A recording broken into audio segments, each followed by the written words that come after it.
right there, if you guys see Casey with the clipboard, he is helping me gather signatures to get on the Democratic primary ballot. If you live in, thank you. If you live in the district and you would like to see me on the ballot again, it would be so nice if you can sign. We have to get 1,000 signatures. I do have a Democratic primary challenger, hence why we have to make sure I get on the ballot with the Democratic challenger. Right now, he's hedging his bets to run for congressional seat and this seat. He doesn't have to technically say which one he's running until March 13th. So I'm just making sure I have my insurance to get on the ballot and get that 1,000 signatures. So if you haven't signed and you'd like to sign, just raise your hand, and then Casey will make sure he makes his way around to you guys. Thank you so much, everyone. And session is not, oh, well, I don't want to ruin your, yeah, absolutely. Landon is always very, very kind to me, to give me time. So we were trying to get a couple of other lawmakers to do a panel, but with the last minute notice, everyone has so much they're working. Thank you. They're working on right now, so we weren't able to get a panel here. Session, you guys have seen, this is our third week right now. There's a lot of things happening. Right now, top of mind for a lot of the people in our district is the Omnibus Transportation Bill, and I forget the number right now. I don't know, Councilwoman Young, if you remember the one with, yeah, and we can get that to you guys. The concern with this bill, they started it last year, and now they're expanding it to where they are trying to eliminate some of the bike lanes that have already been paid for, installed, and have been working just fine, no public issues. They are also trying to expand some of the roads to make them a little bit wider. And I'll let Councilwoman Young, if she's speaking later tonight, speak on it. Okay. Great, thank you. So that's a big one. I've received a lot of emails about that. Kay Christopherson, who is the House sponsor, I have a meeting coming up with him to discuss it, to try to, some of the folks from our district already sent me modifications that they would like me to approach with him, and I'm going to be doing that. Another bill it did pass. Like you guys know, I keep banging the same drum, but Republicans don't need Democrats to pass their bills. They have more than enough with their supermajority pass the bill. Today, what was passed out of the House was Representative McPherson's bill with the judicial court to create a whole nother court that would, rather than one judge making decision now, it's going to be 3 judges making a decisions on some of those certain bills. And they claim that it's going to be randomly selected judges. I'm skeptical of that, but that was a big thing that did pass out of the House today, and now it's moving on to the Senate. I don't want to take up too much time, but you guys know how to reach me. Please do reach me. I do read those emails. I do respond. Session, it gets a little bit crazier, so I do have an intern who helps me. But when I can, especially when I know it is coming from a constituent, it's not just a templated email, that mass email that gets sent out, I do take the time to respond to you guys. So please do reach out. If you see any other bills that are concerning, I'm on the House and Labor Committee. I'm on Tax and Rev, Natural Resources Appropriations, and the Water Commission. So those bills, why I always say to my constituents is, if you see a bill coming up that I am serving on that committee, send me talking points, send me questions you would like me to ask, and I will always be more than happy to be your voice on those committees when you have any bills of concern. Okay, that's it. Thank you, everyone.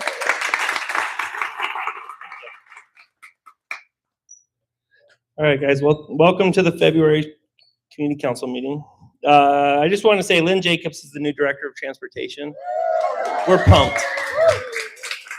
Highland Family Services is asking for a couple items if we can do it. Deodorant, laundry detergent, conditioner, toothpaste, and toothbrushes, please. The Sputnik is getting fixed starting February 23rd. They're going to close 21st South for 4. I think they're just going to do it at night, so it'll take 4 nights. And then, can we have the detective go first? Okay, come on up. We're going to have Detective Swift go first. Yeah, so mostly there's not much new from our side. Numbers wise, the numbers are looking pretty good down across the board in the city and on the east side. We are still seeing some hot spots up here on the like transient activity about 11th East, 2100 South. From you guys, is there anything you're seeing you think's not getting addressed or that could use like additional attention, manpower? Okay, is that a little better? Yeah, you gotta really get close to this thing. Okay. So yeah, no, I was saying is numbers are down. We are still seeing some hotspot and transient activity around like 11th East, 2100 South. That's still an active area. I was gonna ask you guys. I mean, is there somewhere anything you guys are seeing that you think could use additional attention? You know, extra patrols, anything like that? Yeah.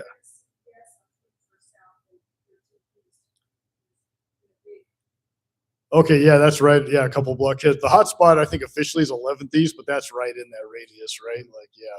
So you think they're getting pushed up east a little? Okay. Yeah, we can definitely have the bike guys be hitting that more and stuff. I have a question. Yeah. So we live on Elizabeth Street, and this week somebody just dumped the trailer, just left it camper. Tires were blown out, and there was a note that said that had to be towed within so many days, and eventually it disappeared, I guess. Yeah, the city probably took it. Yeah. But why would they decide all this and here's two places to leave this trash? I mean, Because they're drug addicts who don't want to fix a trailer. This is why. they had it. I saw them with the pickup that dropped it off. Yeah. It was nice. I would have gotten his plate had I known that's what his plan was. Oh, so maybe not drug. I mean, so the other issue you run into, it's really hard to demo those RVs because they're not very. A lot of times the city has to take them. They're not very profitable for the tow yards because you can't just recycle them because there's all the fiberglass and wood. So you've got to strip them down, and so regular tow yards don't want to touch those things, and so that's probably why they dumped it. So if you can get a plate next time, like definitely we're going to hold them accountable for that. But that's probably why is the expense involved. Yeah. Anything else? Any questions? I said it's been nice. I mean, I don't have much to report. I'm glad for that. It's been pretty uneventful so far. So fingers crossed. Yeah. Right. Okay. Sounds good. Thank you. All right, you guys ready? All right, Councilwoman's asked to go early tonight, so we're gonna start with Hannah. I'm just the opening act. I'm gonna warm you guys up. Oh, I need my slides. Sorry. Yeah. Yeah. Sorry. I can start without my slides. My name's Hannah. I'm from the mayor's office. I'm the liaison for District 7.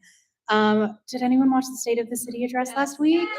Yay! Okay. I do have a little review over that speech if you didn't watch it, but I highly recommend watching it if you're interested. This QR code will take you there, or there's a link below.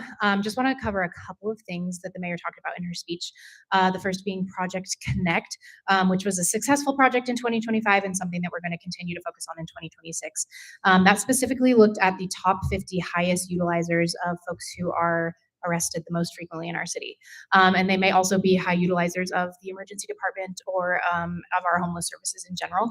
And taking those folks down, not taking them down, but finding out an individualized way to help those people, because clearly what we are doing is not working, right? We're continuing to use these public resources to help them. So it was successful. 60% of those folks have had a decrease in their arrest rates, which is great. And so we're going to continue to move down that list to the next, between 50 people or next 25 or 50 people on that list, just to continue to work on individualized solutions for folks to get them off the streets, hopefully into a more stable situation, so that they aren't getting arrested and other things. Also, the mayor talked about her vision for the city's civic center, which is that block between State Street and I guess 3rd East and 4th and 5th South. So the library, the Leonardo, and City Hall. Let's see, that was previously going to be a part of the Green Loop, and it still is, but we're looking at redoing that campus with more greenery, a lot more shade, hopefully, because if you guys have been to like Arts Fest over the summer, it's so hot, especially over on Library Square. So just want to make that space more usable for families downtown and all over the city. And then we are going to be repurposing the Leonardo as city offices. And it'll still have Ken Sanders bookstore on the main floor.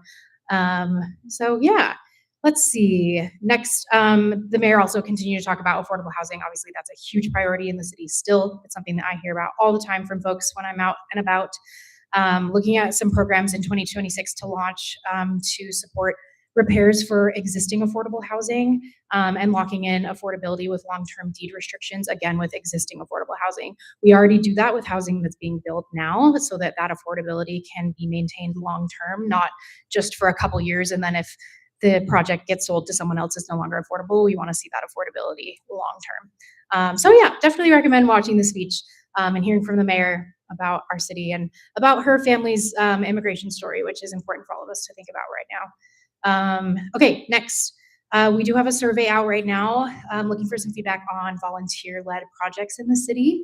We have a lot of great programs like Love Your Block or like Public Lands has a great volunteer program, but we don't necessarily have a centralized location for anyone in the city to go, I want to see a volunteer project in my neighborhood, or I want to help with a volunteer project in my neighborhood. So we're looking for some feedback from residents like you on what you would like to see to help get connected on those projects, or what kind of structure or support maybe you would need to come up with a volunteer project. So if you're interested, you can take that survey. Next, hopefully some of you saw that Public Lands released the final concept design for Fairmont Park today. In total, they received input from 720 community members, with 460 of those community members providing feedback specifically on the design concepts. So this QR code will take you to the page to really dive in. I would recommend doing that. But this link also, link.slc.gov/Fairmont, will take you there. But a couple of the highlights, they're looking at a pedestrian and bike promenade on Sugarmont Drive, a community garden section, parking improvements, a central gathering plaza, and then a centralized park ranger station and bathrooms, a nature-based play area, a full-size basketball court. These are just a couple of the amenities that they're looking at. This is a picture of the design. I know there's a lot going on. So recommend going to the website to see the full potential design. I think there's still opportunities to provide feedback or rather get your questions answered. I'm sure the project manager would be happy to hear from you, as would I. And construction will tentatively start next year, so 2027. Yeah. And last, I know I talked about this last month as well, but the watch party is coming up on Friday, where we'll be watching the opening ceremonies downtown at the Civic Center, which you all know where that is because I just told you. It's going to be really fun. This is not just like throwing up the KSL live feed on a projector screen. We are going to have mascots. We're going to have the Pride of Utah, the University of Utah Marching Band. We're going to have a little parade. We will have athletes there, folks from like all over the state. So it'll be really fun, including food trucks and other forms of entertainment starting at 4 p.m. on Friday. I left a stack of flyers over here. So feel free to take some, tell your friends, tell your neighbors, bring your families, because it'll be really fun. Any questions for me? I have a question about who decided to take the garbage cans out of the parks. Now the homeless are leaving more garbage on Redondo, which is right by my house, and other streets. Are you talking about Fairmont Park specifically? Well, I live right by Fairmont Park, Yeah. but yeah, it's going to be bad. I'm not aware of any garbage cans being removed, so I would have to ask Public Lands and get back to you. I'd love to It take was down your contact published that information. the garbage cans and dumpsters are coming out of the parks. All of them. That's what I read. I'm definitely not aware of that. Okay. So I can take down your contact information and follow up with you. Yes. Oh, you need. Sorry, no, that's okay. Thank you, Hannah. I love the volunteer idea. Mhm. And the city has like the Shape SLC, which I don't Mhm. know if that's been rolled out formally yet, has it? Yeah, it has. So that's a great, for public engagement. It's a one-stop shop. So you just go to shapeslc.gov, I think, or Yeah. something. And any public engagement opportunities the cities has is on that one website. So the volunteer thing would be awesome. Might I pitch Serve SLC?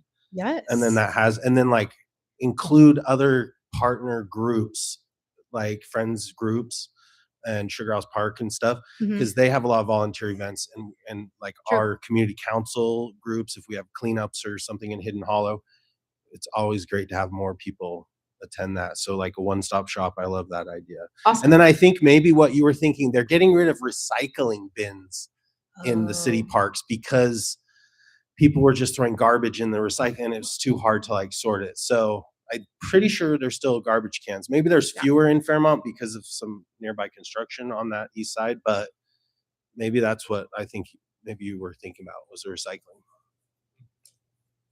Yes. Thank you, Eric. Okay. Any other questions, feedback?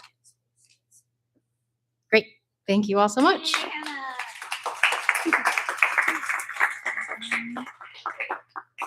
We have the best mayor's liaison, Hannah. Thank you for being here.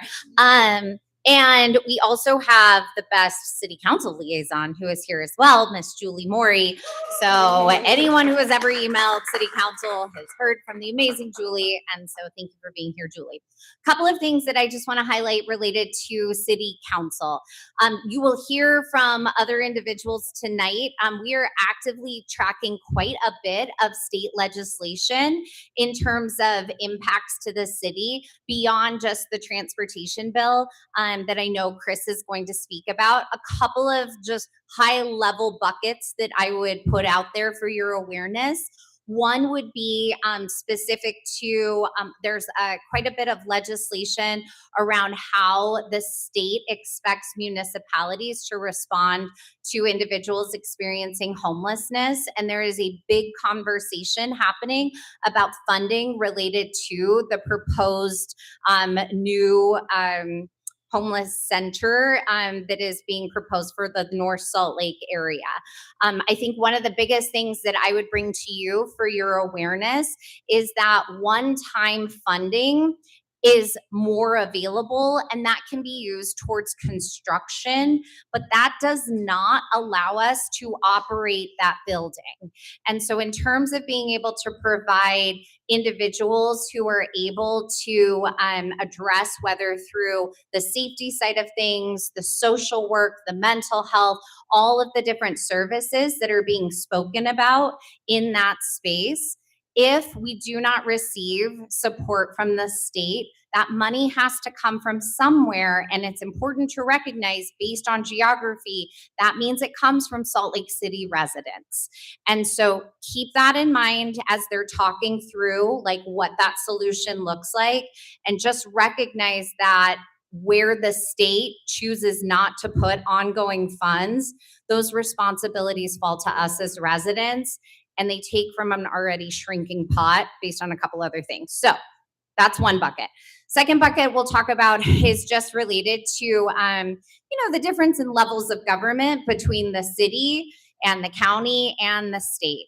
And so you've seen that there are multiple bills out there related to wanting to rename a Salt Lake City street, or asking us to reconsider the flags that were unanimously passed by council this time last year in terms of what the representation looks like and how we're creating like a welcoming city. So it's always good to pay attention to where we sometimes see a bit of overreach. And I will, at the very end of this little summary, I'll tell you one of the best ways you can get involved. In addition to that overreach piece, there's a lot of conversation happening around property taxes. And so there's two things I'd ask you to keep in mind about the property tax conversation. So some of the bills that are being proposed would limit the city's ability to increase property taxes. And don't get me wrong, I've never met a resident who was like, no, I want to be taxed more. So like, I totally understand thinking like, that sounds great. But I think the thing that's also important to note is that when we talk about needs that we have in the city, those needs are funded not just through property tax, but also through our sales tax. So it has to be a balance. And right now that balance is being determined at the local level in regards to your city council being able to work directly with neighbors and residents. When they set, standard caps at the state level, it's just important to note that then you could say, hey, my street really needs to be resurfaced. And we'd be like, yeah, that's probably like 35 years out based on our projected revenue and being able to triage other needs ahead of that. So keep that piece in mind related to the taxing entity and authority. And then I think the last thing would just be to quickly touch on the streets piece. So this is different than last year in the fact that it's not about limiting our ability. Many of you may be familiar, we were looking at installing a bike path on 2100. Linking up to Parley's, and that was put to a stop based on the legislation from last year. This takes it a step further and would require Salt Lake City to take out existing projects. So what that means for you is that we as residents have already paid for those improvements. And so you would literally see your improvements then paid for again to take them out. And so we will have double paid to not have anything to show for it. And as I'm sure you can imagine, that feels like a very big waste of taxpayer dollars. So in terms of the future facing conversations, again, I think it's important to be involved. One of the best ways to be involved is not just to email your representatives, who are amazing individuals and I'm sure would love to hear from you, but you can copy in the bill sponsors. That actually helps our representatives advocate for your voice in those different committee settings. Because it's one thing to say, hey, I've gotten a lot of emails related to this one issue. It's another to be like, and I know you have too, because you were copied on the ones that were sent to me. So it's a good practice, even though they're not your direct representatives, you can still send it to who represents you, but copy in those bill sponsors who think these are a good idea. Okay, issue 1, legislative session. Everyone participate. Our voice is important. Second thing I want to note about City Council. So we've been having a big conversation about a budget amendment that has a lot of stuff in it, but I want to highlight a couple key things that the city is looking to fund. One of them that we approved just last night was an expansion of our city justice courts. And so we will be adding another justice in that space, as well as the various legal representations and clerks that need to be a part of that. If you've seen the city docket, it's pretty full. Most of our justices are carrying caseloads that exceed not just the recommended average, but the average in the state of Utah. And so that creates a huge bottleneck for individuals who are just trying to get their cases heard so that they can move forward. Adding this additional justice is something we considered for over a year, and we used a lot of data to help inform. But this is a good opportunity for us to be able to provide more timely justice to the individuals who are within that space and continue to support some of the things that the mayor highlighted in the state of the city, which was related to being able to help with Project Connect, providing more intensive services to our more high-end users so that we're hopefully reducing their likelihood of returning to that space and putting them on a path to better success. Yes. What kind of cases are heard? Remind us of what's heard in the In justice court. Yeah. So it ranges. Most of them right now tend to be oftentimes related to like illegal camping. Sometimes they'll be a little more ordinance related, like parking or something along those lines. So they're not going to be like your criminal, like violent offenses. Like those are heard at higher levels of justice. But for a lot of the individuals, like trespassing is going to be one that we hear quite a bit in those spaces. And it can be a challenge for individuals who have open cases to be able to pursue like opportunities for employment, because that'll come up in a background check. So moving them through the system faster is a better way to get us to a space where we can hopefully help put them on a different path than the one that they're currently on. The second thing that we're really looking at providing more money to, that I just wanted to take a quick chance to give a highlight to.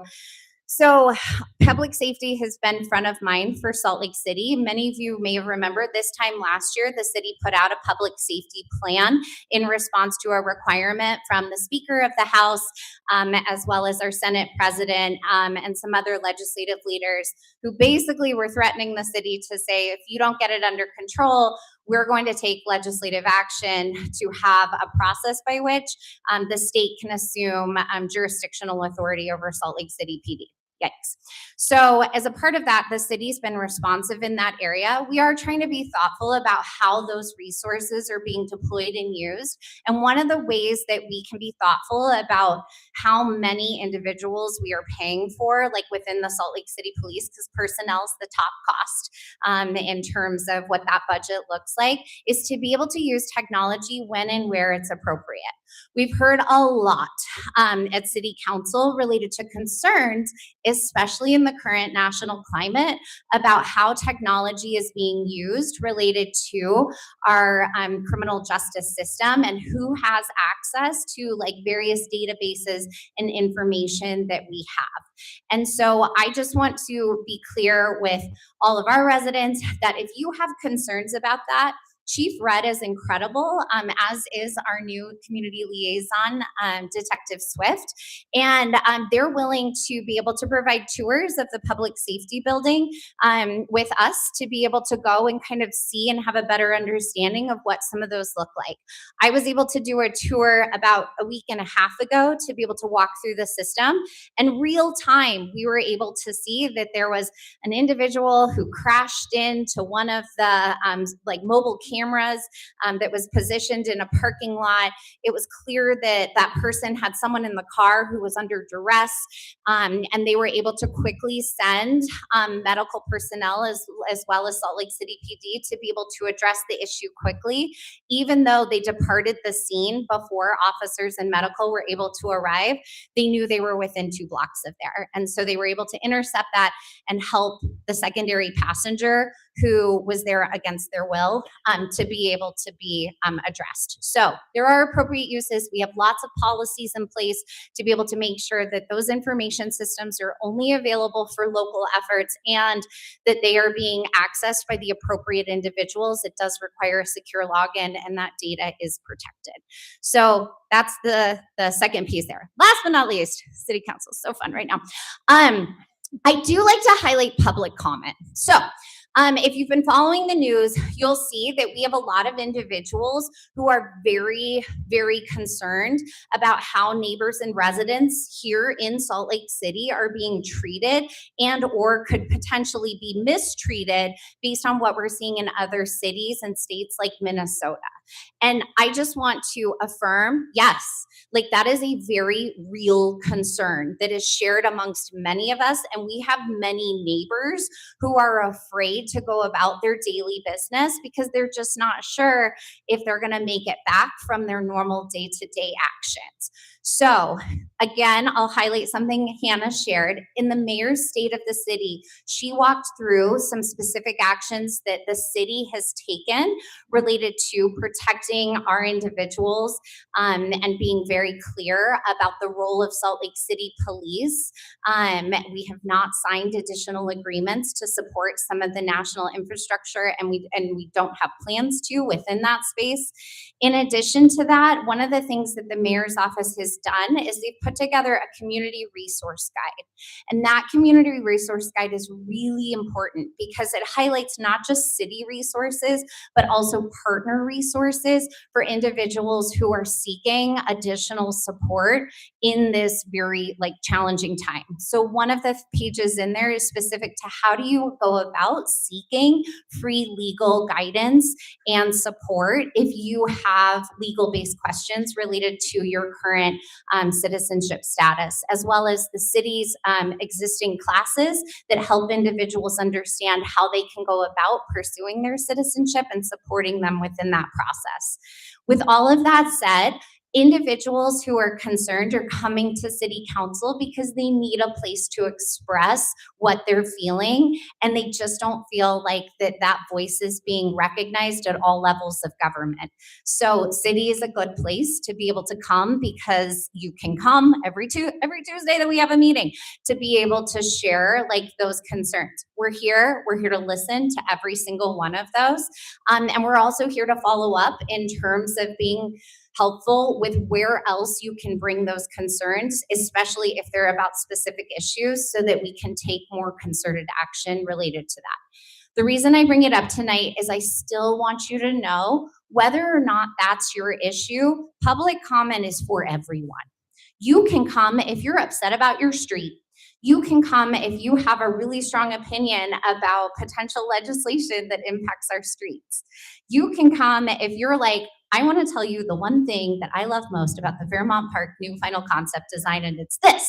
Like, the space is for you too. And that's important that I know that you know this and that you help me share this with our neighbors, because we have some big ticket items coming up for Sugar House here shortly that will be before council, including the consideration of the proposed hotel on the corner of the park at the old Sizzler property. Please know that I welcome every single one of your voices within that space, as does the rest of City Council. And so you are welcome to be there. And we want to create an environment that's safe for all of you. So if you don't feel like going in person makes sense for you, I just want to highlight we do offer an online Zoom option where you can sign up online and deliver your public comment remotely if you're more comfortable in that environment. So I know that was a lot. Thank you, Landon. Thank you, Hannah. And if there are additional questions, like I said, I am happy to address things individually so that we can keep the meeting going. But thank you so much. Appreciate your time. Have you got a lot? 30 seconds. I'm so sorry. Judy asked me to talk about something and I forgot, and I have to talk about it because Judy asked me to. Judy asked me to talk about flags in the legislature. I am not a legislator. I do not work for the state. I work for the city. I'm not here to tell you if these things are good or bad, but I'm happy to share information. There is a bill, for those of you who remember last year, the bill passed that said that government bodies were only allowed to fly official flags. Salt Lake City then adopted a bunch of official flags, which was fun.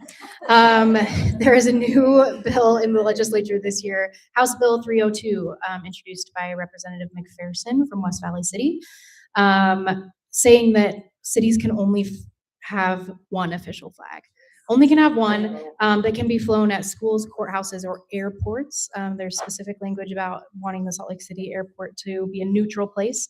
But then cities can also use other secondary flags for ceremonial purposes. So.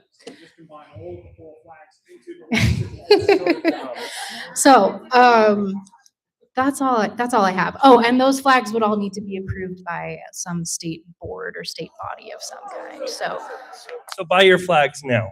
I got it on my deck right Buy all three, right?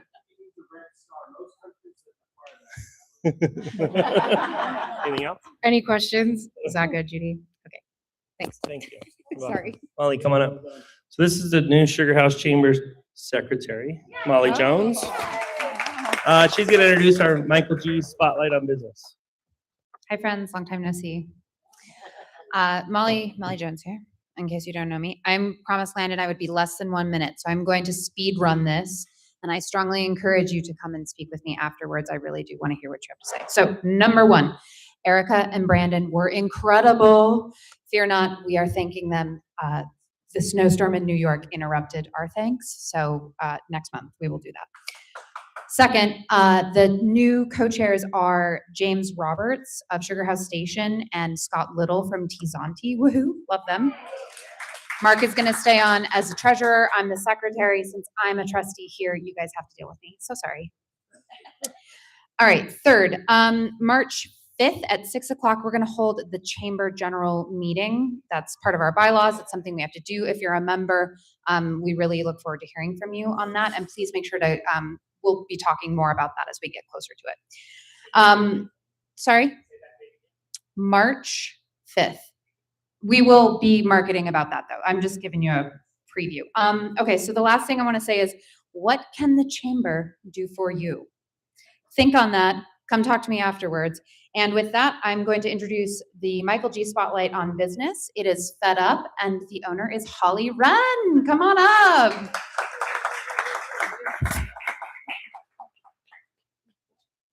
You. So yes, I'm Holly Wren. I am a small business owner here in Sugar House. And first and foremost, I want to thank Landon and all of you for inviting us here to introduce our business and share a little bit about us. We're in our 5th year. Many of you have probably seen us, but maybe you don't know what we are. In fact, a couple of you tonight, you recognize me. You know we're right there on 13th East and 21st South. Many people think we're a restaurant. We do meal prep, so we do healthy meals. We do anything and everything from if you want to come to me and order 4 meals for tomorrow, or I have customers that have been on our meal programs for the length of our business for 4 years, and they do this regularly for various reasons. They're macro friendly, which is just high protein, low carb, low fat. That doesn't mean that they're not good. They're delicious. Our customers keep coming back. And we, oh, I thought you had a question. No question. Yes, so we offer, there's something for everybody. We have 3 different portion sizes. Our meals start at $11.50.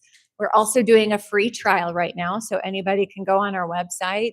If you're not sure what we are, you just want to check us out and kind of see what you could expect. You get 2 free meals, 1 of our green drinks, and 1 of our healthy, we call them better for you snacks. And one thing I think people don't know about us is you're not going to pick these meals up vacuum packed or frozen. My kitchen team, they will start at 5 a.m. tomorrow. So anything that you are picking up from my kitchen tomorrow or being delivered tomorrow, that's made the day of. So I think that's something that sets us apart. We are sourcing as much as we can locally and organically. And with that, I just want to say thank you to all of you. I love being a business owner in this community because I do think this community really values the importance of supporting local and small. And so thank you. And yeah, check out our website if you have any questions. I think another thing that sets us apart is we really can customize to you. We can accommodate a lot of allergies, and we'll take care of any special indications or allergies you might have. That's what we specialize in. So thank you for letting me be here. Check us out, and you could order up until 9 o'clock tonight and we'll have fresh meals for you tomorrow. So, and that's the truth. So, thank you. All right, Sylvia, come on up. So we have one of the candidates that's running for Nate Lewin's seat, right? Okay. Yes. Thanks so much for giving me time, Landon. There we go. Okay. I'm Sylvia Catton. I feel weird standing behind this. I'm Sylvia Catton.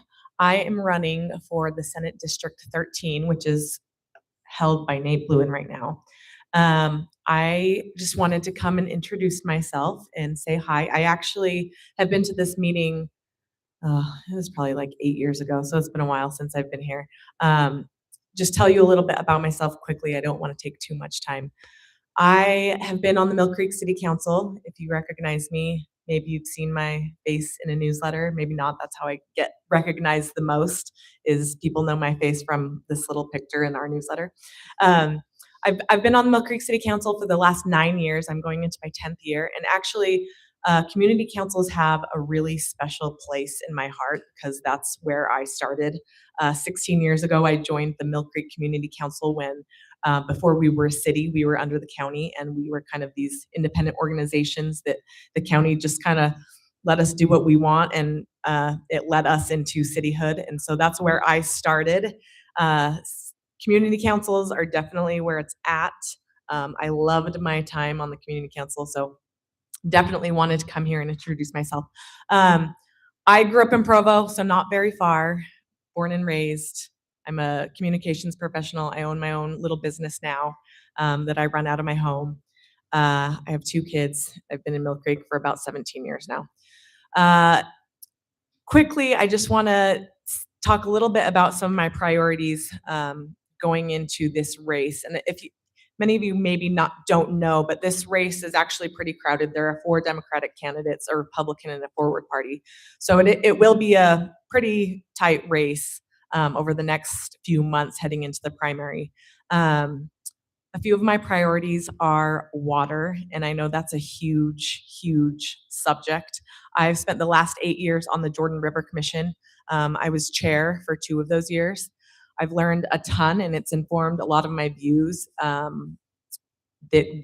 around water and what needs to happen, particularly around the Jordan River, infrastructure that needs love and attention, invasive species that need to be removed that would help us get water to the Great Salt Lake. I'm also big into water conservation, so that's one of my big priorities. I have 2 kids in the public school system. They're going to be in there for the next 10 plus years. I have young kids. Making sure that public schools are intact and sustainable. I know that we have a declining population, which gives us a lot of leverage to make schools better. So that's another priority for me. And then the last priority that I'll talk about is housing. I've spent the last 10 plus years working in municipal government, and housing has been a big priority on Mill Creek on a city level. And we've done a lot of work regarding housing. I do want to make sure that I mention that I'm not just talking about affordable housing. I want to make sure that homeowners have their rights and protections too, that we have sustainable housing for all. That's me in a nutshell. One last thing, I'm gathering signatures like everybody else. If you live in Senate District 13, which is west of Highland and south of 17th South, I would love your signature. It's been a killer trying to get signatures with the Prop 4 people. I'll be sitting back there and I'll be here through the whole meeting. But thank you so much for your time. I'll see you later. Thank you. Okay, Lauren, you ready? So Judy, this was Judy Short's idea, but we have a Sugar House resident here tonight. This is the CEO of the Salt Lake Tribune, Lauren Gustus. I know we all read the Trib, so this is pretty awesome. Yeah. Thanks, Lyndon. Thanks, Judy. Now I know how I got here. I don't have any signatures that I'm asking you for tonight, but I do have stickers, Salt Lake Tribune stickers with Pat Bagley's cartoon on them. So I'll put them maybe somewhere over here. Thank you. Landon, how much time do we have? I'd love a deadline. Really? Yeah. Half hour. Half hour is great. No problem. Okay. Thank you. Okay. So it's been a little bit of a tough year if you care about the First Amendment or democracy, right? If you think about it from the perspective of a journalist, the AP, the Associated Press, was banned from the White House this year. Then a whole bunch of news organizations were sued by the president. And just last week in Minnesota, a couple of independent journalists were arrested for doing their jobs. And so we're fortunate that we haven't seen that kind of activity here. We have lived through a number of big stories. The Salt Lake Tribune has been there on the ground for each of them. Twice in the last year, our reporters have run toward the gunshots, right? At the No Kings rally, and then again at Charlie Kirk. So it's been a big year on the whole. I'd love to walk you through what that's meant for us, tell you a little bit about how we make impact, and answer any questions you might have. Does that sound good? Okay, great. Nate's just walked in. Nate, do you take my place here, or because everybody else who's a politician, I think, has spoken? But, so if you want to go first. All right. See if Nate fact checks me here. All right, we'll keep Nate over there. How's it? Yeah. I think yes, that's fair. So I want to spend a minute on this story because it led to big impact, and that's really important to us. You may have seen some of our reporting on spending. You heard your local officials talk about taxpayer dollars, right? Do you know how much the former Utah State president spent on her bidet? Anyone? Yeah, not that much, but yes, in 8 months, right? So the legislature just did an audit last week. Results just came out. She broke the law because she didn't go through the right procurement processes, right? And so we have all kinds of reporting, layered documents. We made over 30 public records requests, reporter Courtney Tanner did. Courtney Tanner's been covering higher education longer than every president in this state has been a president at the university. So she's done a nice job, just in an effort to keep moving. This one was also really important to us, and this would be pertinent to some of the conversations I think we're having about open seats and so on and so forth. Over the summer, we reported on a move by Senate President Stuart Adams to reframe a law such that there would be presumably less impact for a family member who was committed, or who had committed, excuse me, was found guilty of committing rape, right? And no one would have known about this if not for Tribune reporting. It happened 2 years now ago, right? And we said, do we do this story? Do we not? And we thought it was really relevant that folks know, right, that he tried to influence the law for the good of his family. So then conservatives said, well, wait a minute, and that was kind of surprising, right? And now, and this, we can't draw a correlation here, but now, right, you see this subhead, we really can't. President Adams faces multiple challengers, right? People with more information can make better decisions, right? I want to spend just a minute here and ask you, anyone on YouTube? Do y'all use, are you on YouTube? No. Yeah? Okay. Thank you. The Tribune has a channel on YouTube. You can follow us there. Thank you.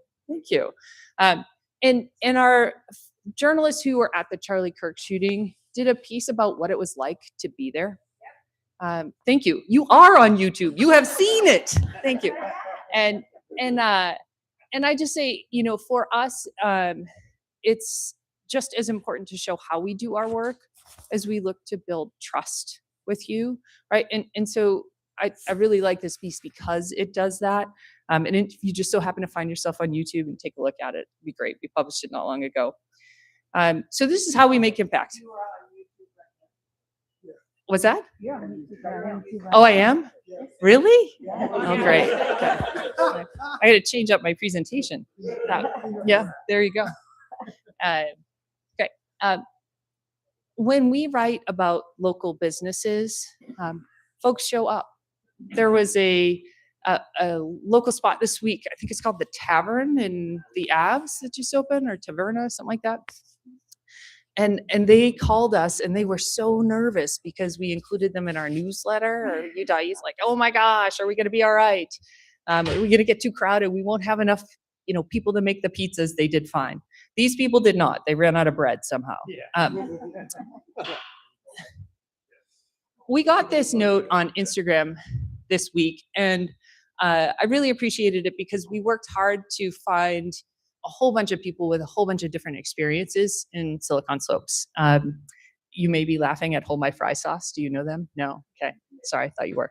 But this means a lot. We do a great job of representing the people, right? And that's what we want to do. And we welcome your feedback as we look to do that.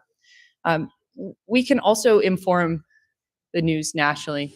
For some reason, Rachel Maddow seems to really like one of our reporters. Yeah, so you're also a Maddow watcher, yes. And so she's a regular referencer into our ICE coverage, right? Which we think has been really important. Yeah.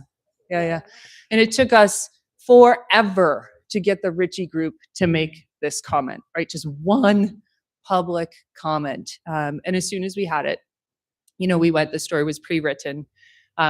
Speaking of, you all have been talking about the traffic plans that the legislature has. The Trib will publish a story on that tomorrow morning. You heard it here first. So if you're looking to share that with folks, it will be hopefully helpful as we look at getting, news and information out. So now I'm going to transition to a look at who we reach and where we reach them. So there was a rumor going around the legislature last year that the Tribune only had 6,000 subscribers. Only 6,000 people read the Tribune. And so we make it a point to let people know where we are and how many folks we are reaching on the platforms where people are spending time. So this is we call it our audience wheel, our pie chart, whatever you want to call it. And I'll spend just a minute because the writing's really small, kind of going around it, if that's okay. In short, over the course of a month, on average, in December, we reached 21 million views. That's not people, that's views, right? But if you go around this wheel, this is Instagram. We count meaningful interactions. We don't count the scroll. You have to stay, right, in order for it to count. This is the e-edition. So if you subscribe to the paper, right, you can read the e-edition. That's 2 million views. Up up top is sltrib.com, right? So that's the website. We'll talk a little bit more about the website in a second. This is TikTok over here. Any TikTok users? No, okay, no, there usually aren't. 867,000 people views, I should say. YouTube, we average about 2 million views. The month that Charlie Kirk was shot, which is September last year, I think we reached 12 million people on YouTube, right? So folks were looking for whatever they could find. Podcasts, relatively small, relatively speaking, it's about 25,000 people a month. And then these over here, MSN, Smart News, and Apple News are all what we call aggregators. So we let them republish our content. They pay us not much. They pay us a little for the privilege. And Apple News has got the highest usage of that cohort, of that group. And then up the top is our newsletter reach. So about 1.3 million opens, right, of a newsletter. We have a number of newsletters across a number of different topics. What do you refer to the newsletter? I'm just curious. What is that? Oh, all of them? Sorry. Is that what you mean? The newsletter. Mormon Is it the paper? Oh, sorry. So you could subscribe to our top stories newsletter, and every morning you receive a whole bunch of stories. Or in the afternoon, we send something called the Daily Buzz, which is a more politics centered. We've got, sorry? They would all come into your inbox, your email inbox. Yep. So there's one called Utah Lands. We have one for the Jazz, BYU. Okay, so that's what you're referring to. Yes. Yes. Great question. Thank you. Any other questions on this? Yeah. I subscribe to the online edition. I get a newsletter every day. But you personally sent me a letter that said that you were changing to a sponsored donation. Yeah. Are you going to explain that? I am. Yeah, we're going to. Thank you. Thank you. Yeah. Can you repeat Yeah. the question? Yeah. So what's your name? Sorry. Shirley. Okay. Shirley is a subscriber, which is great. Thank you, Shirley. And she said, aren't you going to change your model soon? Are you doing something different? So, and yes, we are. And I'll get to that in just a couple of minutes. Absolutely. Thank you. Any other questions just on this before we move on? Because it's kind of granular, kind of specific. More than, thank you. Yeah, more than 6,000. That's right. Okay. No. I actually went up to their offices and spent some time with them and said, look at this. You know, that's leadership. Yeah. Yes.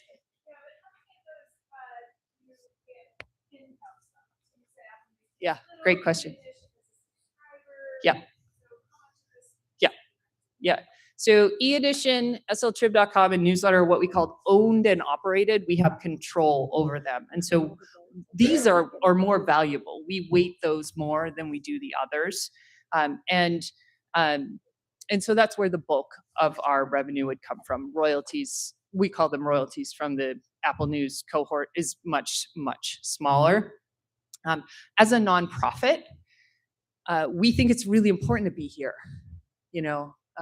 because this is where people are. And I would say the same thing for YouTube and to some degree TikTok, right?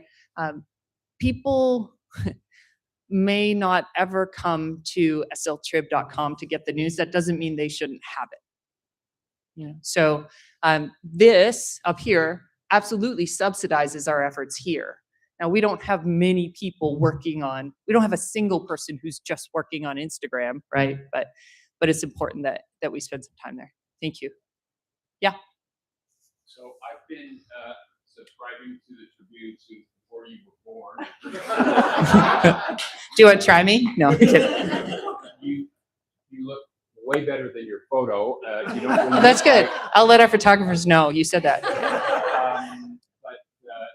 doesn't necessarily pertain to that up there. Oh, I also subscribe to the New York Times. But on Sunday and Wednesday, when I get my print edition, I'm very old-fashioned. Love looking at it. But the Sunday edition often comes missing certain sections. I don't care if the sports are missing. I think you emphasize too much on that.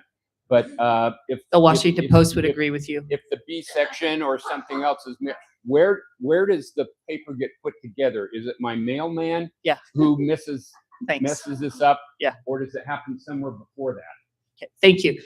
Let's talk. just so I can get your address, right? But very specifically with respect to your question, the Salt Lake Tribune is printed in Ogden. So we're printed just 40 miles up the road.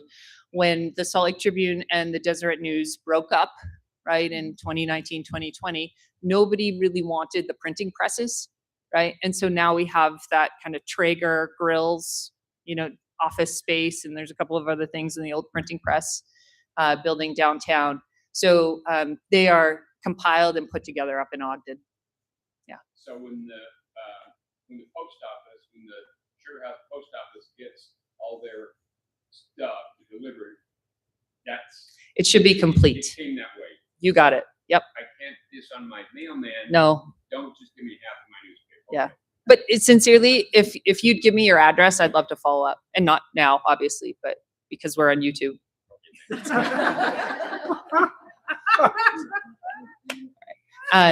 Anything else? Okay. I just want to spend a minute on this again, just to show that it's really important to us to try to be where people are, to try to grow in those spaces where we think people are consuming news. So this is just a look at newsletter growth. We picked some spots last year. This was one of them, again, in an effort to try to reach more people in the places where they are. Part of what we did here was related to an expansion, which I'll talk about in just a second. And then this is YouTube, right? And mostly attributable to the major breaking news events that occurred in Utah last year. But we set some pretty aggressive goals for YouTube in 2026 because, again, we just think this is where people are. Yeah. Do you get any revenue from YouTube? Pennies. Sorry, YouTube. You listening? Yes, they do remunerate, and I would submit that a larger commitment could certainly be made to local news. Yeah, of course, it's easy for me to say.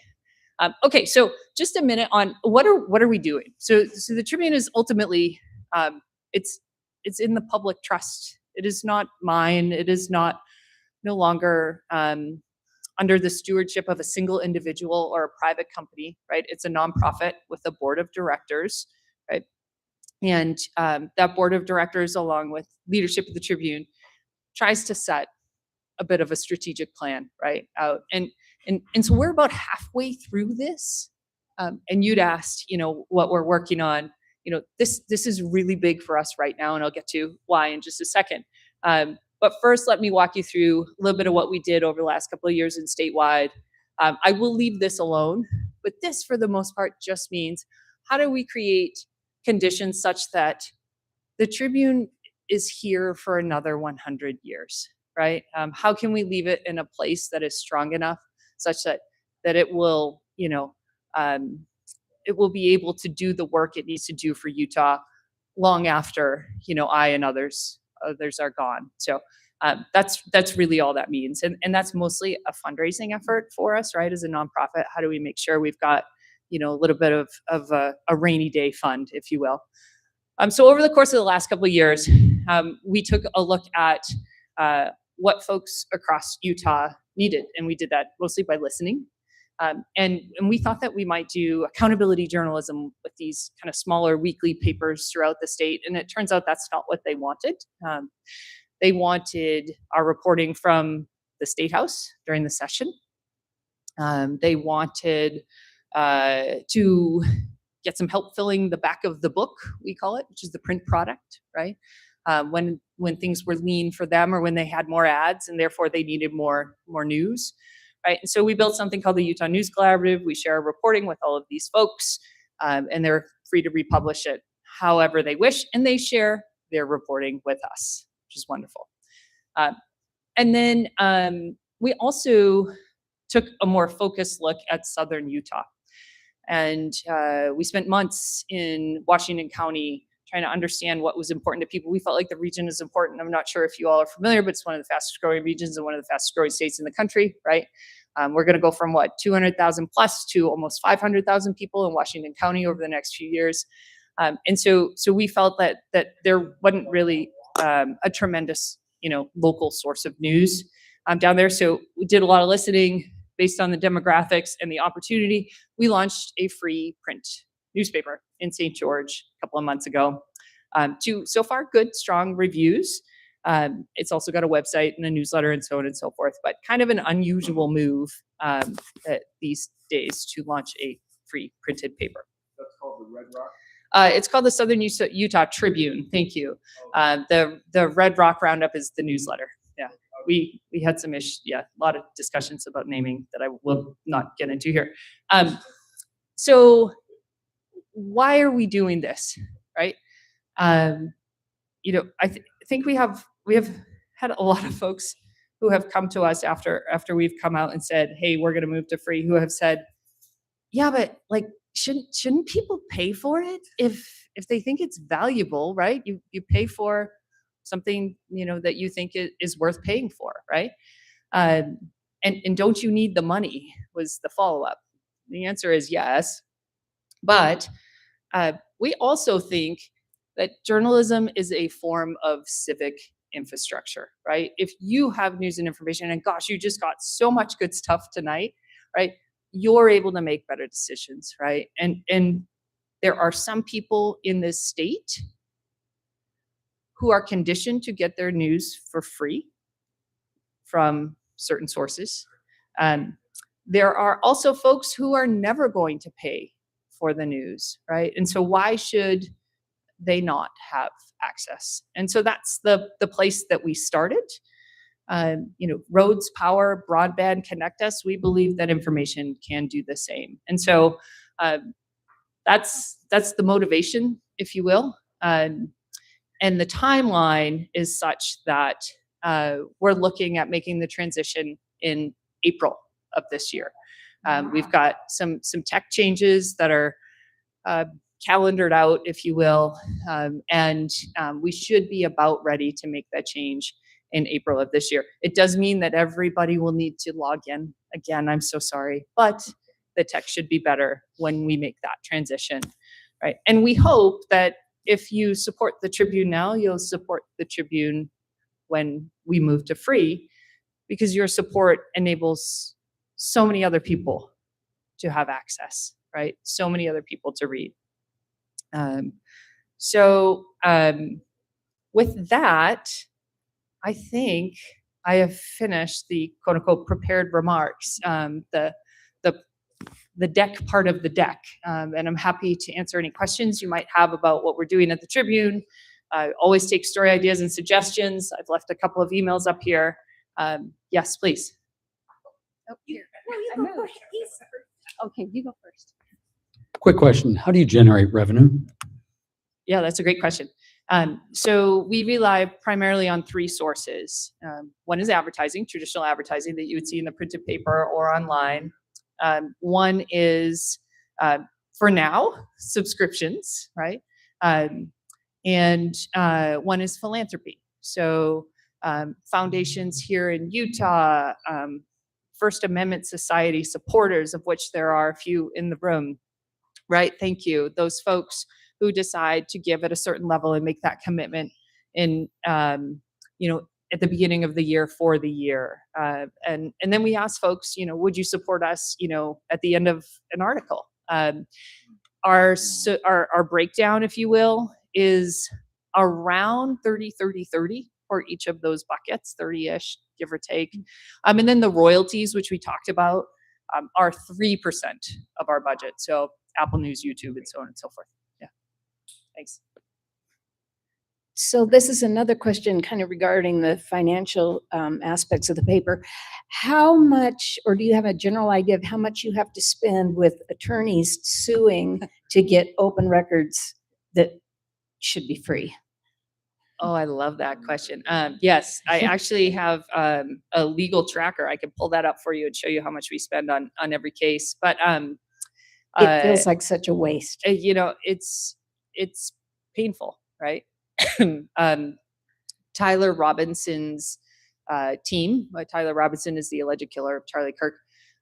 He has a great defense team, and that was deliberate. I don't know if you followed the news, but essentially, government awarded more money to Tyler Robinson's defense team to ensure he had a good defense. So we didn't get to the end of the line and somebody says, well, gosh, you didn't have a good defense and we're going to start all over, right? they have been at every turn trying to keep the media out of the courtroom. And over the course of the last 3 months, we've spent $22,000 trying to stay in the courtroom. You know what I mean? And we're working on that one on behalf of, I shouldn't say on behalf of, in collaboration with the AP, the New York Times, CNN, ABC, you know, all of the big dogs who can't be here in Utah, right? So our lawyer is showing up and making all of those arguments on their behalf as well. More locally, if you will, we budget anywhere from, I say we budget about $4 to $5 grand a month, and we spend anywhere from $4 to $8 grand a month in the open record space. Thanks.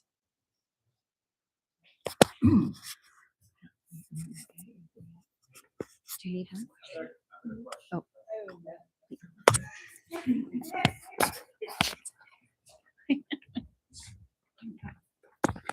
I forget the bill number, but are you seeing any good benefits from the grandma changes that were made with the new commission that we passed last year? I know they're saying that it's expediting the ability for folks to get records, but and you can take that offline if you want. But it's been interesting to hear their arguments and all the concerns that were raised when we debated that bill last year. Thank you.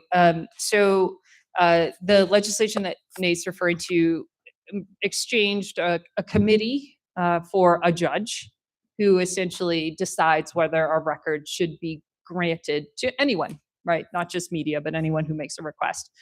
And now that we've got our judge in place, there's a pretty predictable calendar, and we're moving along, I would say, at a decent-ish clip.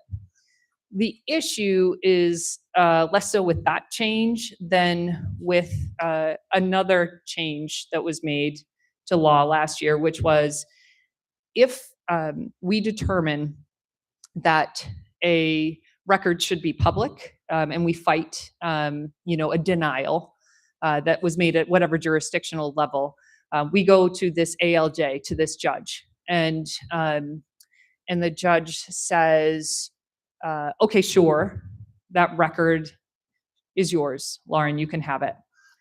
The governmental entity can sue us to prevent release of that record. Yeah. And previously, we could recover legal fees if we prevailed in a court. Now we can't.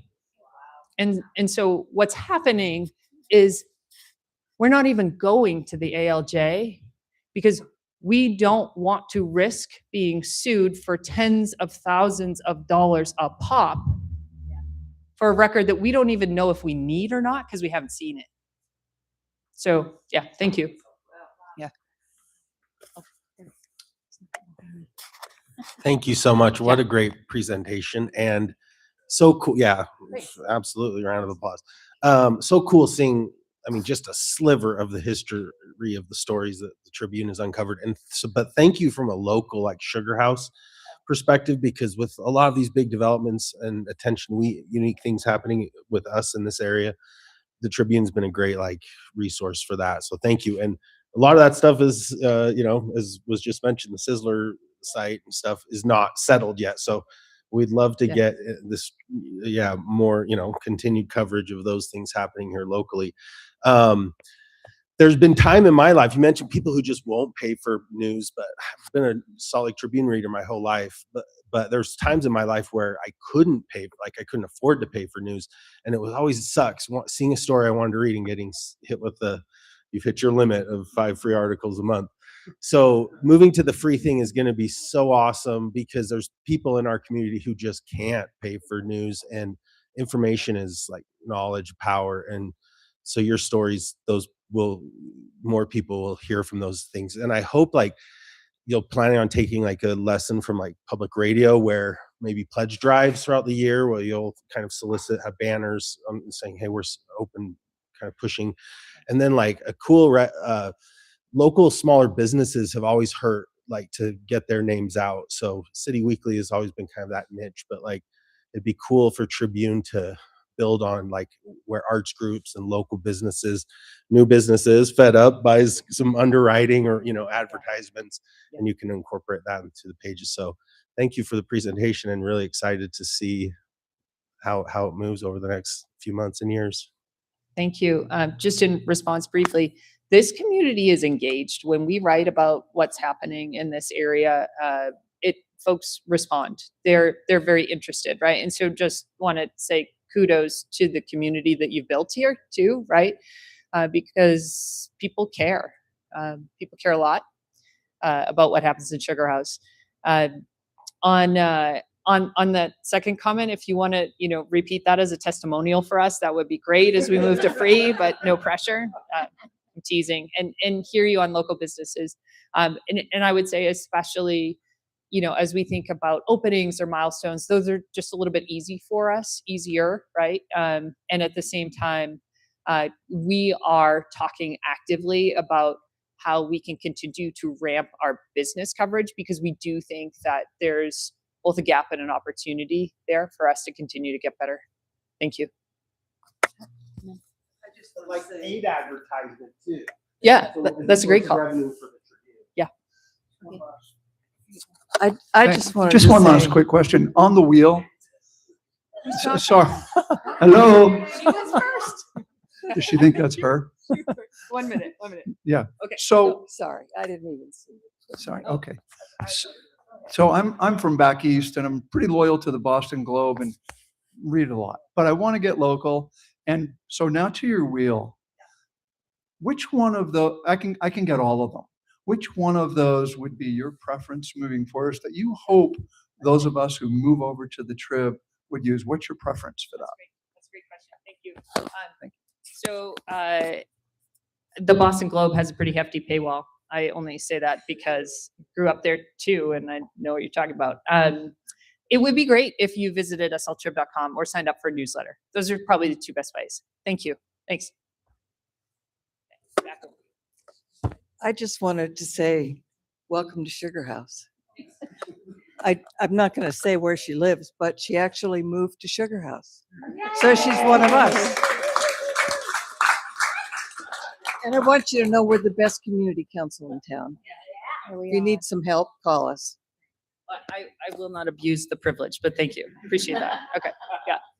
One last question? Go ahead. Yeah. I was just going to say, what makes the Tribune great is you have a lot of great people working there. You got some people that are in there. Yeah. Tremendous institutional knowledge. We're really lucky. Yes, we are. Thank you. Thanks. Leads to a question I had is, over time, because of the change in news, because of the change in structure of news, has there been a need to reduce staff? Yeah, so the Trib, for those of you who may not be aware, used to be owned by a hedge fund and then was purchased by the Huntsman family, right? And then converted into a nonprofit. And there were some dark days in the Tribune's history. In 2018 or so, I think around 30% of the staff was laid off. And that really stuck with us, right? Organizationally, it was a very difficult period to move through. We've stayed about the same size over the course of the last few years. We have reallocated resources, right? So we didn't have a video producer, a videographer, 2 years ago. Now we do, right? We're about 85 people, and about 65 of those folks are in what we call the news or the editorial team. Yeah. Right. Thank you. Oh yeah, go ahead. Okay. Just Yeah. getting back to our personal communication. Yeah. When you go away from the paywall, you're going to send me an email and say, Oh "Send me gosh, your money yes, here." yes. We're going to send you a lot of emails. Sadly, I'm sorry. Yeah. How to log in? Could you give us money? All the things. Okay, great. Thank you. All right. Thank you. Thanks for having me. Thanks. Thanks for coming. We always have to give time to Nate. Hold on. I can be quick. My voice is gone from session and campaigning, so double duty here is quite the effort, but we're having fun. Thanks, everyone. We're working hard during the legislative session. I think the most concerning stuff to me is all these attacks on various rights and the judiciary. It's so concerning to see conversations about packing our court. That bill has already been signed. And sorry, I think Representative Nguyen was here earlier and she may have touched on some of this, but the speed which that went through was something I haven't seen before, and their rush to sign it within days of that taking effect, I think really sends the message of what it was about, regardless of whether the governor wants to call it court packing or not. That's exactly what it was. I raised the concerns on the floor a couple times, I think, about if we wanted to do it the right way and send resources to our lower district courts and that sort of thing, which they need, we could have separated those things. We could have phased it in over years and not thrown them in the midst of a bunch of controversial decisions. So that was concerning. Just today, just a couple hours ago, we saw Republicans attack the Disability Law Center here in Utah, which is extremely concerning. This is like I believe it's either federally or state mandated to provide services for folks in the disability community.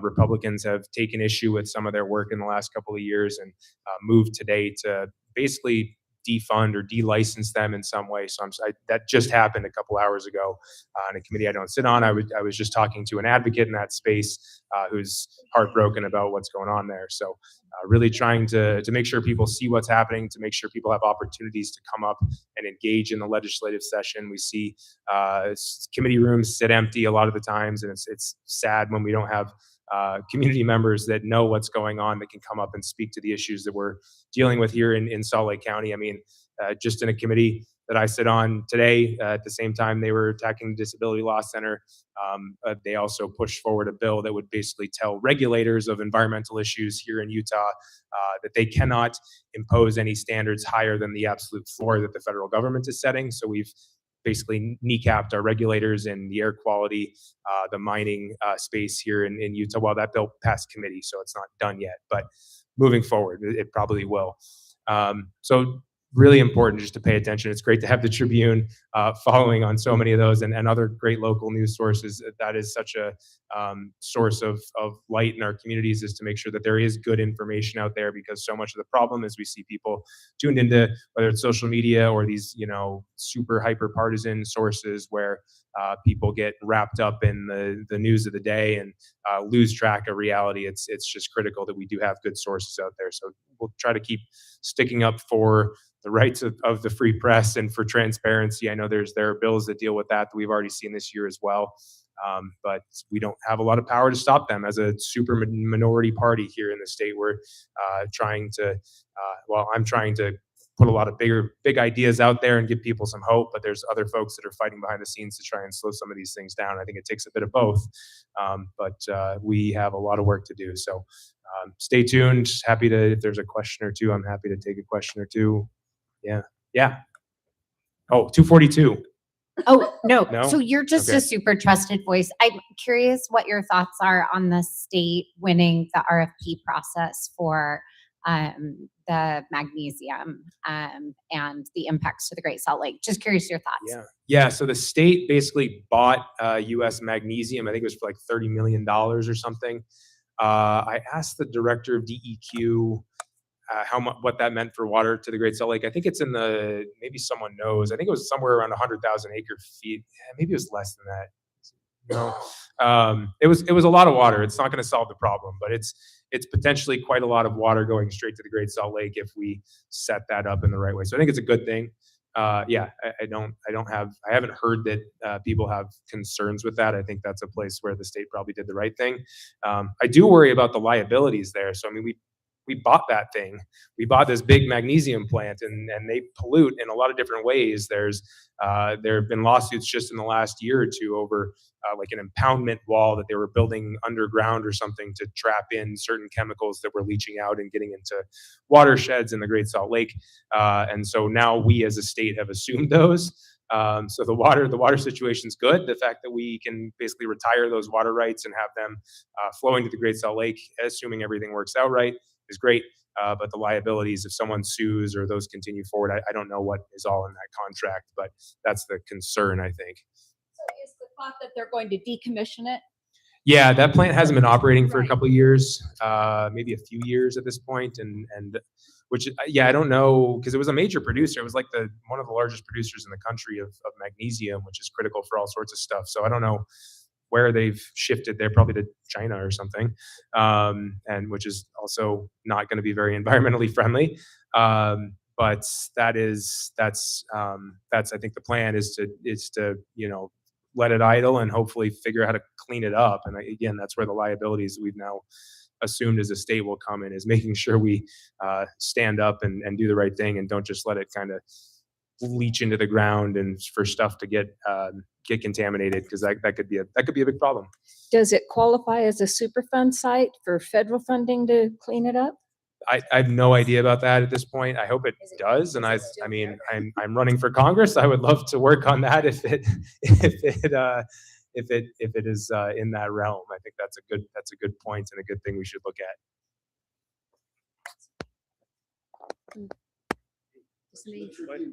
Yeah, let her come. We'll get that over. Okay. All right. Can I? Yes. Is that okay? Okay. So you ran a bill at the very start of this session around masks for folks who are doing police work in the community, or ICE specifically? Yep. Okay, great. Would you do anything differently in retrospect in terms of how that bill was introduced, or would it have had a better chance if, something had looked different? Yeah, that was an interesting conversation because I actually tried to bring a substitute bill that tied it into, so the bill itself, basically, I mean, just to be blunt about it, it was probably unconstitutional. I mean, the state cannot direct the federal agents to do things. There's the supremacy clause and, sovereignty and federalism and all those fun words. It was definitely a suggestion. It would have been a suggestion essentially to say, set up certain procedures in your offices to make sure that your agents are acting in good faith. And we saw a situation just the other day where a man was chased into a business by unmarked vehicles, didn't know who he was being chased by, and then they broke in. The CBP followed him in, broke a window. And so I was trying to avoid situations like that, of those escalations. And there were some other pieces to the bill as well. But I think, that didn't seem like it was going to go anywhere based off of the larger conversations. And there were some pretty, frankly, nasty comments that were made by the Republicans. Someone said that heaven has an immigration policy was one of the comments that was made, which was so. It had a piece of, kind of the religious freedom aspect around keeping ICE and federal law enforcement out of sensitive spaces like churches. I think there may already be some agreement that we've heard about that maybe you guys want to look into. I don't know. That there is some agreement between, I don't know if it's the state or the federal government, that they are not going to go into churches regardless of, I think, the CBP and kind of ICE doctrines that have changed. Yeah, there were pieces of that in there as well. There's only the state can't do all of the things when it comes to telling federal agents what they can or can't do. It was more kind of trying to rein in state and local law enforcement. But yeah, that bill would have had a very hard time moving forward, I think, under any circumstances. And I mean, really kind of to the point about trying to get people involved and to show up, that was a big deal to me, was having that conversation at the state level where there were some things we could do. California has taken that stance themselves, and I think they're, again, being sued over that law. So I think that would have been the fate of the bill anyway. But it was illuminating to see some of the comments that got made and to see some of the discussions about warrantless searches, which we're seeing more of. These distinction between judicial warrants and administrative warrants, and where I think we're kind of seeing the implications of what that actually means in real time. And so I yesterday, I don't know if you saw, I tried to make a motion to lift that bill from rules to the floor based off of the situation in West Valley and the murder of Alex Preddy. And of course, that was more of a symbolic move again, to say, hey, this is still in the news. This needs to be revisited, because since the bill was killed a couple weeks ago, we've had more instances of bad behavior from our federal law enforcement in Utah and elsewhere. And of course, yeah, that didn't move forward. But I think it is important to keep letting people express their voices and opinions, because people are scared. I mean, I go to schools and other places in the community and hear from young students, from 13-year-olds, that's what they are worried about, is people in their communities potentially taking their parents, potentially impacting their ability to go to work, to go to school. And it's just keeping people in the shadows. And the legislature's reinforcing that, right? We're talking about taking away driving privilege cards and all sorts of other regressive actions that I think are really concerning and do not at all fit in with what we have come to know as, the Utah way, or whatever we're calling it at this point. So it's frustrating to see the state kind of reinforcing those. So yeah, I want to keep having the conversation. I wouldn't necessarily change it. I had quite a few conversations with folks across the spectrum as to how to approach that, and pulled back some pieces based off the feedback, and to make sure that we didn't put a target on anything that didn't need to be targeted. But I think it's a conversation we need to keep having. Hey, Nate, thank you for all the updates from State Senator Nate Bluin. Can I ask congressional candidate Nate Bluin a question? Go for it. I was approached by a volunteer on Friday and signed your petition. Thank you. My only concern with this rate, because what an opportunity we have finally for really affect big change in Washington. Will you commit to coalesce behind whatever Democrat nominee? And are the others running? How do we, like, as a community, or I don't know. I just don't want to see a spoiler situation, third name come up that splits the vote. Yeah, I'm happy to commit to that. I hope no one will lose that primary and then try to run as an independent or something. I don't think that would be a good move. Because these petitions will guarantee you general ballot access. Primary. Only primary. Primary. Yeah. So whoever gets on the primary, I suspect it'll be 2 of us, maybe 3. I think we will get signatures, and I will be doing everything I can to win a convention, and have been successful in that in the past. And so that'll, I think, leave probably 2 or 3 people to get on the primary ballot, and then we'll decide from there. And then these petitions, though, don't guarantee you general ballot. No, access. whoever emerges from the primary. Just one person will come off the primary ballot from the Democratic Party. So where is the redistricting thing at now? Because I saw Celeste Malloy and that other guy, Blake, whatever, are suing now. So is this really going to still be in place for at least 2026? I think it's very safe for 2026. I think the Supreme Court has been extremely clear that they're going to stand behind the lower courts at this point. We've not seen any distinction between those two. They've basically stood up. Yeah, so that's a good question. So even with them packing it, the worst outcome would probably be a 4-3 decision, because they recently put on a more conservative justice just a couple months ago. And so 2 more would kind of make it a 4-3 potential, even if it were to happen quick enough. I think what they're trying to do with this lawsuit is to federalize it, to make this an issue that they can take to SCOTUS, to the Supreme Court of the United States, which is what we saw happen in Texas. But Texas was, Texas was a Voting Rights Act issue, so that was a federal issue, and so they could take it there. This is a state issue, and they're trying to find a federal nexus to work in there. I don't think it's going to work. From my political perspective, and actually, for our community, I hope it doesn't work, because we voted on this. We're seeing how unpopular this effort to overturn Prop 4 is. I shook hands with Rob Axson today, the chair of the GOP. That was interesting. And I said, good luck with the initiative that you need to get half of the signatures in just a few days. So I think people are taking notice of what's going on, and I'm hoping there's a little bit of a pendulum effect there. But I think for 26, we feel good.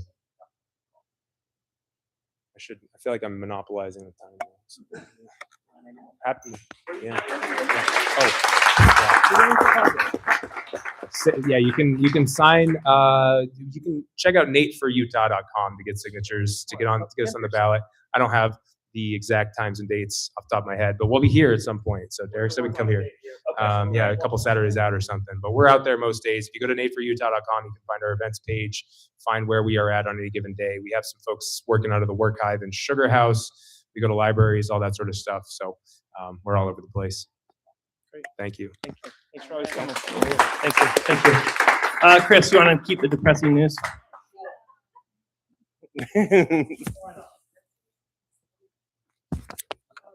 Transportation, everybody's favorite subject. So now you're all riled up by politics. I'm just going to put that little cherry on top for transportation. SB 242 is the one you want to take note of. It is the follow-up to SB 195. You'll read about it in the Trib tomorrow. The first part of it is mostly the same as last year, but they've decided that wasn't bad enough. So they've added some new fluff to it. So The first part is they've expanded the geographical scope. It was limited to just Salt Lake City. The boundaries now go further south than 21st South. They go further west than I-15, going all the way over to Redwood Road now. So this is limiting the cities in those areas' ability to do traffic calming, road safety schemes, et cetera, et cetera. The flowery language is where they talk about requiring mitigation of existing schemes. This is what you heard about from Councilwoman Young and from the Trib about there is a possibility that they now want to take out all the stuff they put in last year and make us pay for it again. So all those cycle paths, all of the multi-use paths that were put in last year around downtown, specifically 2nd South, 4th South, and 3rd West. Mitigation, which probably means get rid of it. The best part of this is they're now going to require 12-foot travel lanes with a minimum of 11-foot travel lanes. In other words, they want to make the lanes wide enough that you actually can't put a cycle path on them. So SB 242, read about it in the Trib, talk to your representatives, lobby, try and make sure it doesn't get through, and do the best. Send me an email. Yeah. Yeah. Hey, Chris, thank you. Thanks for coming. That just curious, what are arguments for our rural partners who could make a difference in this? I mean, is this really just sort of like stay out of our business? I mean, are there ways that we could communicate, especially with people we know who live in more rural areas, to talk about this in a way that would make a difference to them? Anyone have a thought? I don't know. I mean, at the moment, this is predominantly just in Salt Lake City. They're just sort of expanding the target area from Salt Lake City. Remember, we're the little blue hole in the middle of the donut. Oh, I know. So, but what starts here could end up elsewhere. Yeah. So I see a very eager hand here. I would just say one of the things that we're paying attention to, because it's such an issue and many of you will have personal connections here. When we talk about those efforts in Salt Lake, it is not just through the lens of like, we like to ride bikes. We have local stories of children who have been hit by vehicles trying to get to school. So when we're talking with our like different legislators, we're not just talking about it through the lens of like local rights, but we are trying to help them understand like this is in response to individual cars traveling too fast on neighborhood roads, and that has consequences, which includes the death of children. And that's when one of the things that I just share. If you have a personal connection there, I think it's helpful for them. And the other thing, just before we carry on, the other thing is, and I know we all know this, if you make a street wider, it makes people drive faster. Right. So 7th East from downtown down here to Sugar House Yeah. is wider than the M4 in England. The M4 is an 80-mile-an-hour freeway with 3 lanes on each side. It is narrower than 7th East. So if you put me as someone who lived in England on 7th East and I see something that's wider than the main freeway I used to use, and then I see a speed limit that says 35, that just goes into a blind spot for me. And it's the same for everybody else. When you drive on a wide street, you'll tend to drive faster. If you want streets to be safer, you can just make them narrow. You don't need speed bumps and bulb outs or anything. Just make the streets narrow. People will naturally slow down. But this bill now wants to make streets wider again. So there's going to be that induced effect of when the streets get wider, people will speed up. So we need to be aware of that. What is their justification for making the streets wider? Is it that what we're expanding, so we have? Do they have a justification? As far as I can tell, the justification is they don't like the fact that we made them narrower. There's another part of the bill that stipulates if you want to take any more than 3 parking spaces off a street, you now have to have UDOT approval to do it. And it has to go in front of a committee. Any street. It's fabulous, isn't it? Honestly, I think it's just no, you can't. I think that's their sole justification is we don't like the fact you did this, so no, take it out. And we're going to make you pay to take it out.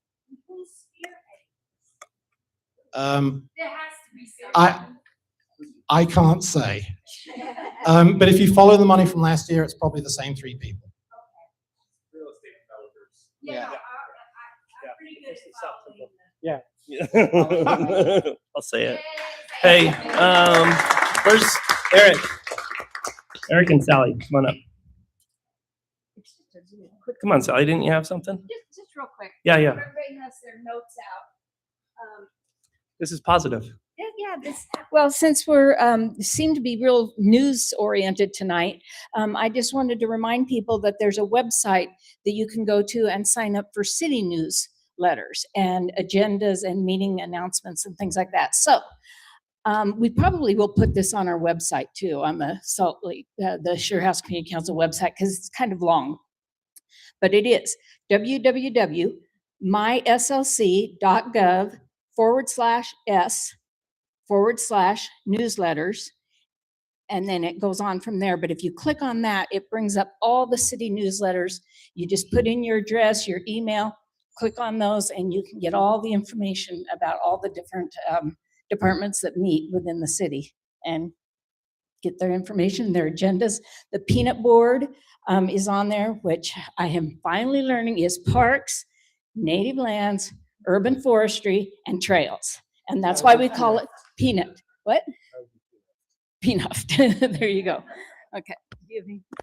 Yeah, I just wanted to add, so thank you, yeah, because if you are curious about parks and what's happening, we got the camera too. Oh, here we go. So, sorry, where'd Sally go? Okay. Hi, YouTube. Sign up for the peanut board, get involved in the city parks, volunteer projects around. Okay, all the volunteer projects that the city parks, organizes around the town. I'm sure we'll be doing some at Fairmont and other places closer to home this summer.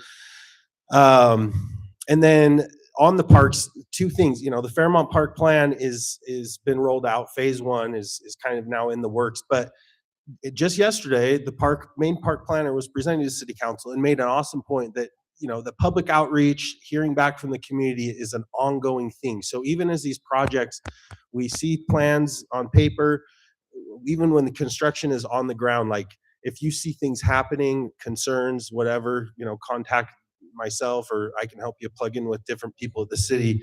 The opportunities for engagement never end. Also this year, we maybe hit 2 years ago, we approved a bond for the parks. And we got lucky because of like some retired bond savings on other things that we were able to get some of those funding sources like Fairmont Park and stuff without it raising our taxes. But this year, if another thing the city council is looking at is getting a second lump of that bond money that's been already approved by voters, but we're going to see it on our tax bill this year. So they may raise taxes on other things, the administration, city council, not just Sarah. She's not the only one that raises taxes. But just be aware that that's something we approved and that's going to, start hitting us on our property tax bills.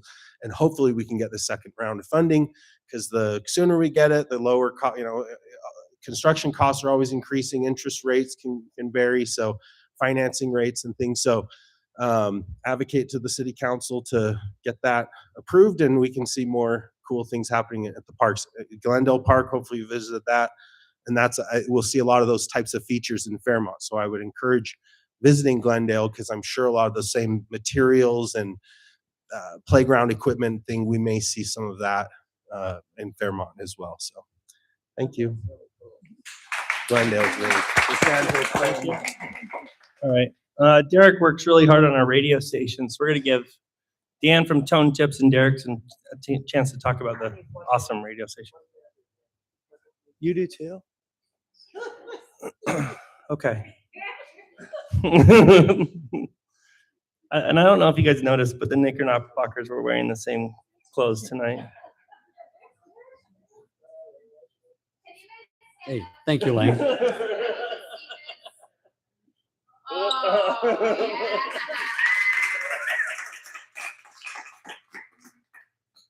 Thanks, Landon. Oh, no, thank you, Landon.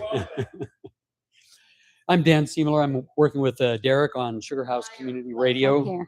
There we go. And I just want to thank the sponsors for the Sugar House Radio. We have a new one coming in, which is Unhinged. Up, up. And if you haven't downloaded the app, there's a QR code there, or go to Sugar House Community Radio, either on Apple or Google, and you'll be able to pull it up. And this is what I wanted to go over quickly. This didn't turn out right in here. I don't know, it didn't translate quite right, but the numbers are here. This blue line shows the total listener hours before we had the Sugar House Community Radio app with Tone Tip. It was 652, and in January we finished 316% higher, so over 2,000 listener hours with Sugar House Community Radio. And we use something called audio QR codes. I won't go into the detail. The audio QR codes are like QR codes. You scan it with your phone. Boy, that really wonked that up. And so audio QR codes, this is nothing more than digits put into picture form. This is digits put into audio form. The phone picks it up and it brings information in, whether it's, and then these cards can show up whether you're a plumber or a business selling things, or if you're running for a house or other political office. The information just shows up on the phone. And for businesses, there's all kinds of marketing options. And one thing I wanted to mention was there's a lot of political information, there's a lot of community information. And in addition to, for the community leaders here, it's not just about sponsorship, it's also connecting with the community with the Sugar House Community Radio app. Sugar House is great because there's over 24 community councils. Sugar House is the only one that has a radio station. So with when there's information, all these different crazy bills, I was looking at all kinds of bills that kind of get notifications, and some of them I can't even believe, well, anybody can put in a bill for anything. But there's some really important ones that we really need to have decisions on.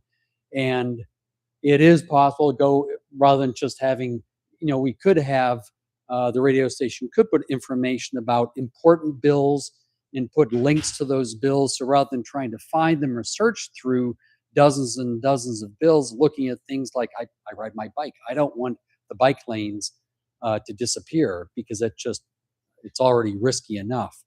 So, how to get that information and how to respond and who to respond to, that's really important. So anyway, if you haven't downloaded the Sugar House Community Radio app, just scan this QR code, download it. Derek manages it, and you have his contact information if you want to be a sponsor, or if you have any public information that you want to put onto Sugar House Community Radio, contact Derek as well. Did you have anything you wanted to add, Derek? Covered it, thank you. All right. That's it. Hey, Derek does a really good job of this radio station, so. I just wanted to say that our land use meeting is going to be on the 23rd this month. 23rd? Because next Monday is a holiday. So, and somebody had the library for our normal holiday. So, and there's something how city's doing now, because they haven't done enough for housing. They're going to do something called expanding housing options. And that is on our website. It's quite a lot to read, but it's about putting 5 houses on a parcel instead of just one. Making the amount of land you need to build a unit smaller so that we can get more people in, and not have a whole city of just apartments. It's a combination of stuff. So I think it's worth reading and talking about so that we get a good product. So the 23rd at the library, 6 o'clock. Anybody else have anything? So our newsletter, if you notice, is pretty awesome now. I'd like to thank Matt in the back Trustees are going to get an email because I'm hoping to make a proposal for hopefully in the future because I really don't like doing it, but he did a remarkable job this month. So, anybody have anything else? Just really quick. Sure. Hold on.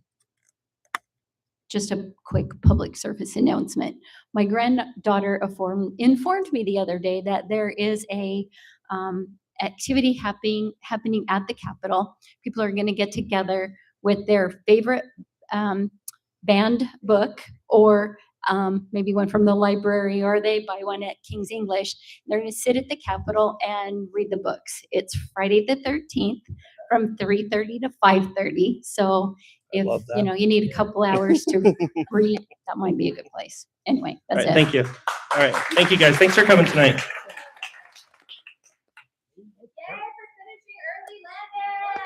Oh, man. Thank you. Thank you. This is Eric. Yeah. Eric's our